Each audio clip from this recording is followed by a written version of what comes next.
네, 반갑습니다. 여러분, 마더턴 과학 강사 김은희입니다.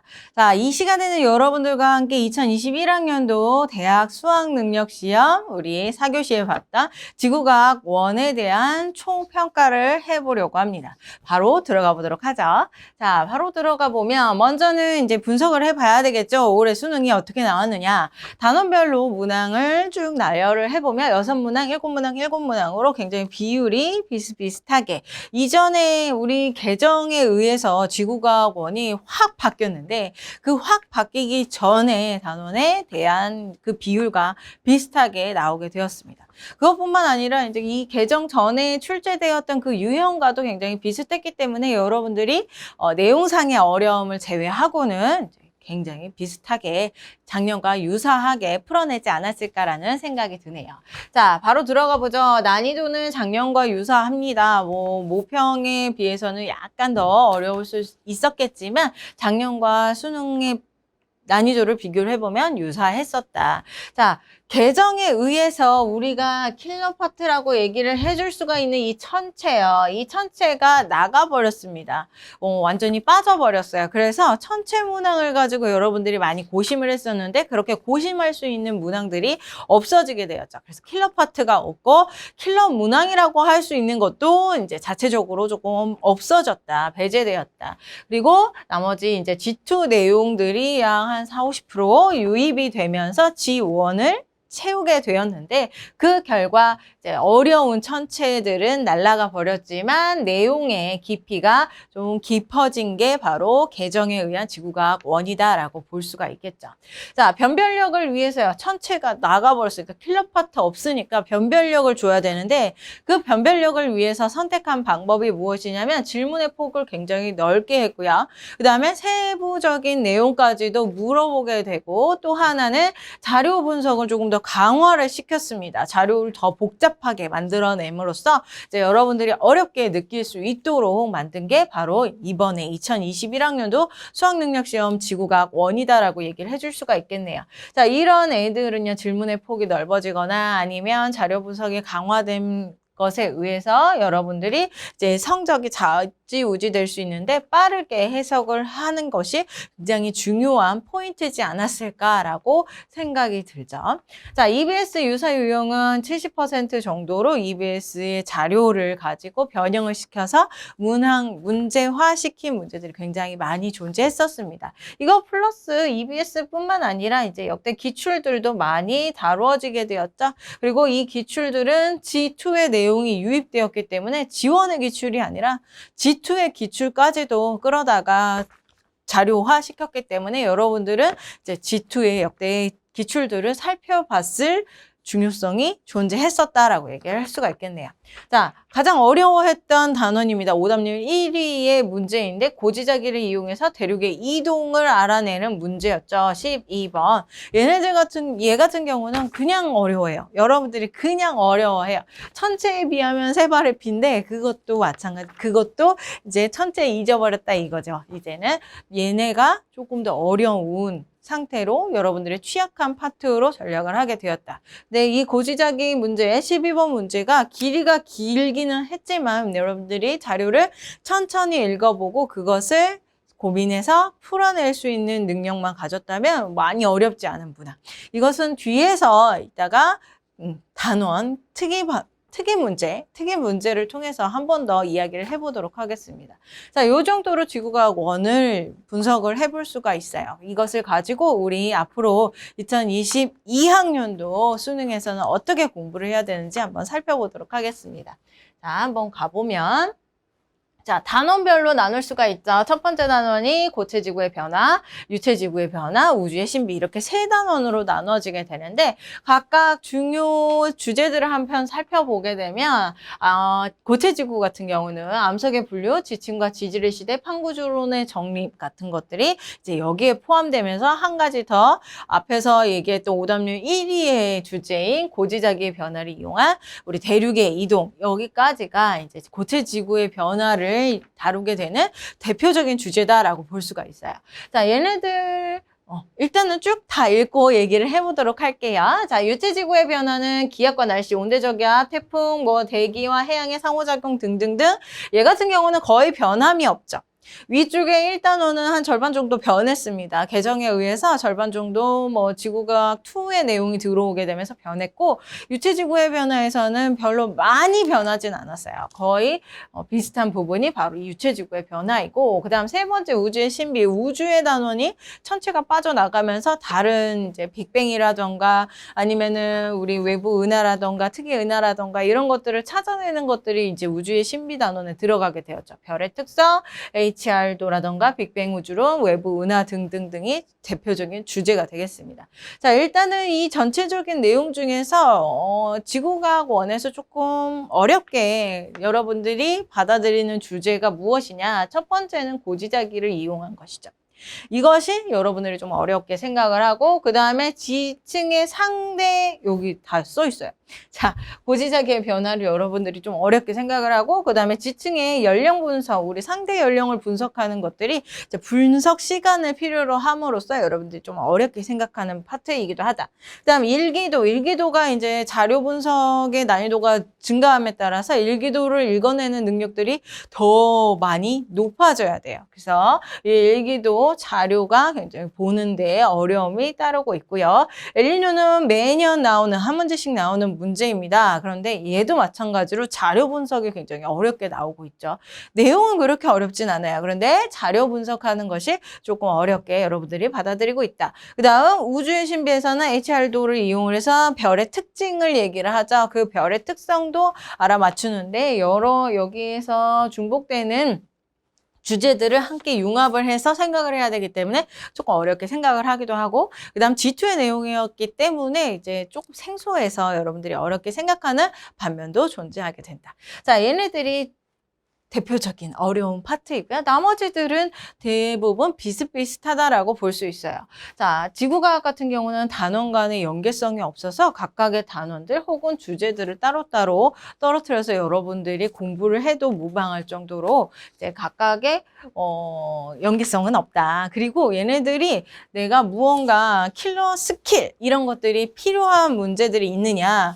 천체 같은 경우는 존재했었죠. 천체의 위치를 알아내고 그런 것들은 스킬이 중요했었는데, 이제 여기에 대해서는 이번에 개정된 내용에 대해서는 스킬이 그닥 중요하지가 않습니다. 무조건 열심히 개념을 확보를 해서 튼튼한 개념을 확보를 해서 자료 분석을 잘 하고 문제를 풀어내는 것이 가장 큰 방법이다라고 얘기를 해줄 수가 있어요.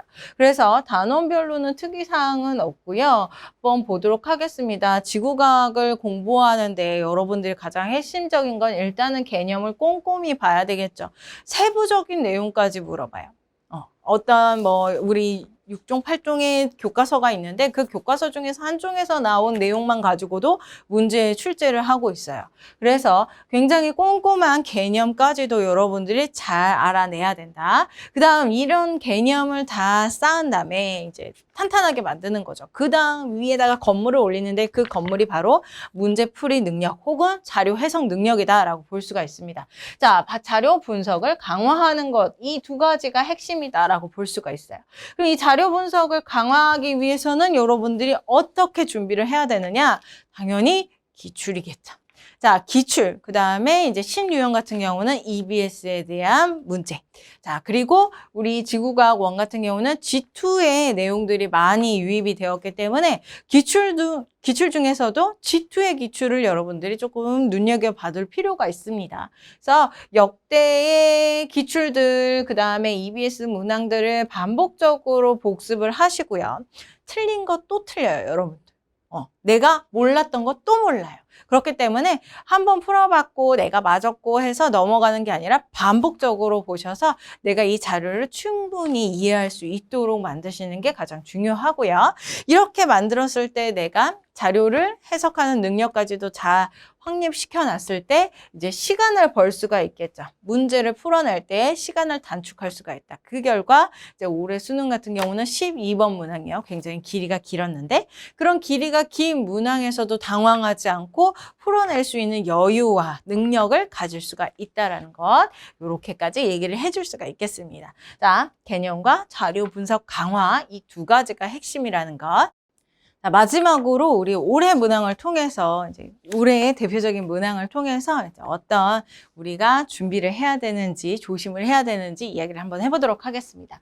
자, 첫 번째 문항은 우리 12번 문항, 우리 지구과학 원에서 가장 긴 문항으로 뽑을 수가 있겠죠. 자, 난이도를 봤을 때 이렇게 문제만 봤을 때는 굉장히 길고 당황스러워서 상일 것 같은데 난이도를 보면 내가 꼭 풀어보고 굳이 풀어보고 이 문제에 대해서 난이도를 측정을 해보면 중 정도가 된다. 많이 어렵진 않았어요. 우리가 이전에 뭐 2021학년도 9월에 모평을 봤죠. 그리고 20번 문항에서 고지자기 문제가 나왔습니다. 근데 이 고지자기 문제도 이제 고지자기와 대륙 간의 관계를 통해서 이동 관계를 통해서 걔네들이 어떻게 점차 대륙이 이동을 했는지 그 관계를 파악을 하는 문제였어요. 근데 그 원리와 동일하게 여기다가 적용을 시키면 돼요. 그 문제를 여기 20번 9월 모평의 20번 문제를 풀었던 능력을 그대로 여기에다가 쏟아내면 된다는 거죠. 문제가 굉장히 길다고 해서 뭐 다른 방식이 있었던 건 아닙니다. 풀이 방법은 완벽하게 동일했고요. 이것을 읽어내는데 읽어내는데 조금 어려웠을 것이고 그 다음에 이제 처음으로 이렇게 긴 문제를 받아들여서 보게 되어서 당황했을 때에 문제가 있지 않았을까라는 생각이 들어요. 자, 고지자기 문제요. 항상 고지자기 문제들은 어려움 없이 같은 방법을 통해서 문제를 풀어내는 것이다 라고 얘기를 했어요. 자, 취향 유형이긴 하지만 그 방법을 기출을 통해서 알아내시면 좋을 것 같고요. 자, 유사 기출들을 통해 문제를 통해 알아내시면 될 것 같습니다. 자, 두 번째의 유형은 HR도를 사용을 하는 거죠. 이 HR도의 그래프는 기출에서 많이 나왔어요. 그 다음에 이제 보기도 마찬가지로 기업과 디귿 같은 경우는 굉장히 자주 본 보기입니다. 행여는 기출 중에서 이전의 기출 중에서 이 보기를 그대로 따라한 보기도 있습니다. 토시 하나 바뀌지 않고 여기에 있는 기호들만 바꿔서 그대로 출제한 문제들이 굉장히 많아요. 대신 이제 이 문제 같은 경우는 이 니은을 생각하는데 조금 어려움이 있었겠죠. 자, 여기 A라는 별과 B라는 별이 모두 다 주계열성이었고 점점 진화해서 거성의 상태로 가는 중이에요. 그래서 주계열성이기 때문에 중심부에서 수소핵융합, 헬륨과 수소만 존재하겠구나 이렇게 단순하게 생각하는 친구들은 틀렸겠죠. 하지만 실질적으로 우리가 다른 단원이랑 다른 파트랑 같이 연계를 시켜보면 우리 수소핵융합 반응 중에서 PP 반응과 CNO 반응이 존재했었고 그 CNO 반응에서 이제 탄소를 촉매제로 사용했다는 것을 공부한 적이 있어요. 그것을 연결시키면 어렵지 않게 풀었을 내용이다. 자, 기출 중에서도 G2의 19학년도 9월 모평에 이런 문항이 나왔습니다. 여기도 마찬가지로 이렇게 자료를 주었고 동일한 자료를 주었고 이제 이 니은의 표현 대신 CNO 반응 순환이 잘 일어난다 이렇게 표현을 했어요. CNO를 생각을 한다면 여러분들이 그 안에서 일어나는 촉매제들까지도 연관해서 생각을 해줘야 된다는 거죠. 자, 요것만 조심하면 되는 문항이었다. 자, 개념이 굉장히 중요하다. 하나의 그래프만 가지고 얼렁뚱땅 풀어내는 게 아니라 탄탄하게 개념을 연관시켜서 문제에 녹여내야 된다. 이렇게 정리를 할 수가 있겠습니다. 자, 그 다음 마지막 문항 한번 보도록 할게요. 자, 마지막 문항은 엘니뇨 라니냐. 자, 엘니뇨 문제는 매해 나오는 문제입니다. 근데 이 엘니뇨의 개념 같은 경우는 많이 어렵지는 않아요. 서태평양과 동태평양을 비교를 하면서 이제 무역풍의 약화와 강화를 통해 얘네들이 어떻게 변할 것이냐 그 현상만 알아두시면 되는데 문제는 이 엘니뇨를 여러분들이 어렵게 생각하는 이유가 바로 자료 해석의 문제에서 있는 거죠. 자, 다른 기출들은요. 예를 들어서 어떤 그 자료들을 줬었냐면 뭐 기압차라던가 서태평양과 동태평양의 기압차라던가 수온차라던가 아니면 해수면 높이차 이런 것들을 주로 줬습니다. 그런데 올해에는 어떤 걸 줬냐면 태양 복사 에너지의 편차값을 줬죠. 그래서 이 편차값을 가지고 내가 기출을 한 번도 당해보지 못했던, 풀어보지 못했던 편차값인데 이것을 내가 어떻게 풀어내느냐 생각을 해봤을 때 조금 당황하지 말고 천천히 생각을 해서 태양 복사 에너지가 땅의 지표면에 도달했을 때 태양 복사 에너지의 편차가 크다는 것은 이제 구름이 없고 고기압되구나 라는 것을 연관시켜서 생각을 하시고 그 연관을 통해서 엘니뇨의 자료이다라는 것을 판단해 주시면 보기 1번 기억부터 디귿까지 풀어내는 데는 아무런 문제가 없다라는 거죠. 자, 엘니뇨요. 빈출 문항이고요. 그 다음에 자료 분석, 대표적인 자료 분석 파트입니다. 그래서 이 자료 분석을 열심히 연습을 하셔야 돼요. 이런 태양 복사 에너지의 편차뿐만 아니라 기온 앞에서도 얘기한 기온, 수온, 기압 이런 것들, 이런 모든 편차값의 자료들을 잘 분석을 하시고 그것을 모두 다 내 것으로 만들었을 때 엘니뇨가 어렵지 않게 난이도 중상이라고 하는데 이 난이도를 조금 더 낮춰서 중 혹은 하로 내가 풀어낼 수 있는 능력을 가질 수 있다라는 거죠. 자, 이렇게까지 얘기를 해보도록 하겠습니다. 우리 2021학년도 수학능력시험 지구과학 1을 통해서 여러분들이 어떻게 대비를 해야 되는지 얘기를 해봤는데요. 잘 준비를 하시고 이제 좋은 성적 받으시기 바라겠습니다. 감사합니다.